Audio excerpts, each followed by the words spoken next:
Bien-aimés dans le Seigneur, peuple de Dieu, mes chers amis, bonjour et bienvenue à la révélation divine de ce matin. Révélation divine qui aura pour titre « Oh, si le Seigneur était ton ami, tu ne manquerais certainement de rien. » Si le Seigneur était ton ami, tu ne manquerais certainement de rien. Je voudrais vous proposer de lire avec moi dans l'évangile de Matthieu, chapitre 28, du verset 16 au verset 20. Voici ce qui est écrit. Les 11 disciples allèrent en Galilée, sur la montagne que Jésus leur avait désignée. Quand ils le virent, ils se prosternèrent devant lui. Mais quelques-uns eurent des doutes. Jésus s'étant approché, leur parla ainsi. « Tout pouvoir m'a été donné dans le ciel et sur la terre. Allez, faites de toutes les nations les disciples, les baptisant au nom du Père, du Fils et du Saint-Esprit, et enseignez-leur à observer tout ce que je vous ai prescrit. Et voici, je suis avec vous tous les jours jusqu'à la fin du monde. » Parole du Seigneur. Bien-aimés, peuple de Dieu, une fois de plus, bonjour, et que la paix du Seigneur qui surpasse l'intelligence des hommes reste et demeure en chacun de vous et à nous tous, dès à présent, demain et pour des siècles et des siècles. Amen. Pour vous servir ce matin, je suis le pasteur Francky Evinondois. Mes chers amis, peuple de Dieu, la petite séquence que je viens de lire se déroule quelque temps après la résurrection de Jésus-Christ. Vous vous souvenez qu'il est venu voir ses disciples plusieurs fois parce que ceux-ci étaient remplis de doutes et d'incrédulité. Ils n'étaient pas du tout convaincus du fait que Jésus, qu'ils ont vu mourir, soit revenu à la vie. Et par conséquent, ils hésitaient un peu à chaque fois qu'on leur disait que celui qui était mort est de nouveau en vie. Au moment de rentrer auprès de son Père, Jésus va faire une dernière démonstration. Il va apparaître à nouveau à ses amis, à ses disciples, et il va leur faire quelques recommandations et leur donner quelques révélations nouvelles. Ce qui nous intéresse ce matin, c'est ce que dit la parole qui sort de sa bouche. Il y a quelque chose de particulier dans cette parole. Il leur dit, « Tout pouvoir m'a été donné dans le ciel et sur la terre. » Voilà ce qui retient notre attention ce matin. Jésus parle à ses disciples. Il est sur le point de partir. Il sait que dans leur cœur, il y a encore des doutes. Et il leur dit, « Tout pouvoir m'a été donné. Tout pouvoir. » Alors, le fait que toute autorité ait été donnée au Seigneur dans le ciel et sur la terre devrait être un motif de confiance dans le cœur des disciples. Cela devait être un motif d'assurance. Pourquoi? Parce que cela suppose que désormais, toutes les difficultés, tous les problèmes de toute nature que ce soit, tout ce que nous pourrions rencontrer dans notre vie, dans ce monde, sont désormais sous le contrôle de leurs amis. toutes les difficultés. Vous-même, vous savez les problèmes que nous rencontrons dans le monde. Vous-même, vous savez les problèmes que vous avez. Des difficultés qui s'amoncellent souvent devant nous. Et lorsque Jésus dit toute autorité, tout pouvoir m'a été donné, ça signifie que c'est désormais lui qui détient entre ses mains la solution à tous nos problèmes. C'est un peu comme si on vient vous annoncer que votre ami du quartier a été nommé ministre. Donc tous nos problèmes désormais peuvent être résolus. Dieu, Jésus-Christ, a donc la clé qui ouvre toutes les portes de nos vies. C'est une nouvelle qui rassure. C'est une nouvelle qui devrait galvaniser les disciples. Si effectivement nous sommes ses amis, si effectivement nous sommes ses frères, c'est qu'il mettra ce pouvoir à notre profit. Il mettra ce pouvoir et cette puissance à notre service. Nous n'aurions plus besoin de rien. Nous n'avons donc plus besoin de paniquer. Nous n'avons plus besoin d'être angoissés. Si Jésus est mon ami, si Jésus est mon frère, maintenant qu'il a reçu tous les pouvoirs, maintenant qu'il est devenu indomptable, maintenant qu'il est devenu tout-puissant, je peux être rassuré que j'obtiendrai tout ce que mon cœur désire.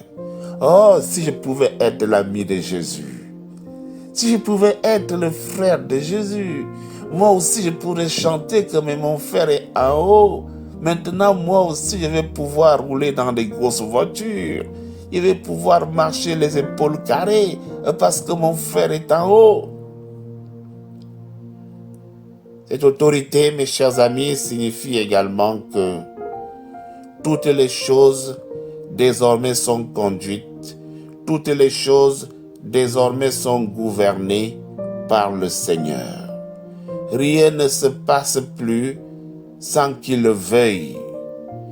Les catastrophes, les miracles, le choix des dirigeants de nos pays, les succès des uns, les échecs des autres, on peut donc dire que c'est lui qui dirige tout. Quand je vois les gens qui s'agitent pour des campagnes politiques, si tu étais l'ami de Jésus, il ferait en sorte que tu deviennes le président de la République. Lorsque les gens sont en train de faire des petites conspirations pour prendre le pouvoir, si tu es l'ami de Jésus, ça là, c'est maintenant dirigé par lui. Je sais que aujourd'hui et maintenant, beaucoup de personnes qui aspirent à la magistrature suprême au Cameroun passent les nuits dans les cimetières. Il y en a qui sillonnent les rues pour chercher les marabouts, pour chercher les praticiens, pour chercher les diseurs de bonne aventure qui vont vous manger l'argent fatigué. Tout ça là, ça ne sert à rien. Celui qui donne le pouvoir, c'est Jésus. Il a dit que tout pouvoir lui a été donné. Si tu es donc l'ami de Jésus, alors il te donnera ce pouvoir. C'est ça qui est la vérité. Mes chers frères et sœurs, oui, il est important de le savoir. Alors évidemment, ces questions et affirmations qui reviennent toujours dans nos esprits lorsqu'on dit que c'est lui qui détient entre ses mains toutes choses. On va se poser aussi des questions. Si c'est lui qui est le faiseur des miracles, si c'est lui qui choisit nos présidents, si c'est lui qui choisit nos ministres, si c'est lui qui choisit nos directeurs, ça signifie que c'est lui qui choisit tout. On serait donc tenté de nous poser la question, pourquoi dans toutes ces guerres? Est-ce que c'est aussi lui qui choisit que l'Irak, l'Iran, Israël, l'Ukraine et la Russie se fassent la guerre? S'il permet ces choses, cela signifie très clairement qu'il est donc méchant. Si c'est lui qui détient tout, donc c'est lui qui permet que Israël bombarde, que la Russie bombarde, que l'Ukraine bombarde. Mes chers amis, moi je pense que ça c'est dans un autre sens. L'autorité et le gouvernement impliquent des règles à suivre par tous pour le bien commun. La présence de ces règles et de la justice implique que chacun doit payer pour ses fautes et que ceux qui agissent bien vont obtenir des récompenses. Voilà ce qui se passe. Rien donc de surprenant à cela. Malheureusement, beaucoup de nos semblables ne veulent obtenir du Seigneur que ce qui les intéresse. Ils ne sont pas prêts à faire également ce que lui, il veut. Voilà pourquoi les choses ne marchent pas. Parce qu'il y a certains qui veulent attirer Dieu lorsqu'ils ont besoin de quelque chose. Mes chers frères, le Seigneur a dit que c'est lui qui détient toutes choses. Va donc vers le Seigneur pour obtenir ce qui est bien et non ce qui n'est pas bien. Va auprès du Seigneur chercher ce qui va te permettre de diriger le monde dans de bonnes conditions. Pas pour dominer, pas pour écraser les autres, pas pour faire du mal aux autres, pas pour dominer le monde. Le Seigneur a dit, je suis avec vous tous les jours jusqu'à la fin du monde. En disant cela, le Seigneur savait bien que ceux qui l'écoutaient à l'époque allaient mourir quelque temps après. C'est pourquoi nous pouvons affirmer que ces paroles sont également pour toi qui m'écoutes. Ces paroles que le Seigneur prononce sont également pour vous tous, vous qui écoutez les révélations divines. Nous sommes les amis de Jésus. Et s'il détient le pouvoir, ce pouvoir est à ta portée. Ce pouvoir est à notre portée.